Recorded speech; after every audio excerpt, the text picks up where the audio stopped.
Babina Group के Managing Director Dr.Th.Dhabali na फोंदोखिबदा हारिबा 5-star hotel asi chahi ani makhai haibadi English ani ga kunga mangage Sangai Festival nangnaba saba loishingani haiki loinana hotel asida fangadaba khudong chaba singi maramda sugai na फोंदोखि.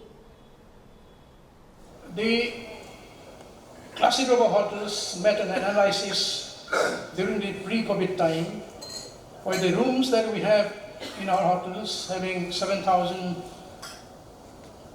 plus per night, we met an analysis that showed that the occupancy rate was quite low. The maximum was 17.19 in Hotel Impal, and the minimum was in all classic hotel, that's 9.3.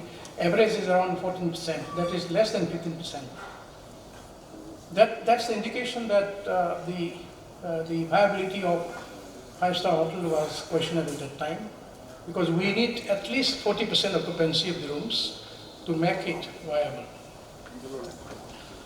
But we have seen change in the recent past, that is especially in the post-COVID times. There is sudden increase of inflow of tourists and then other business travelers to the state. So the occupancy rate has gone up to around 30%. And as I said, we need 40% occupancy for the viability. So it's very close to 40%, and I think it should be viable in coming 2 to 3.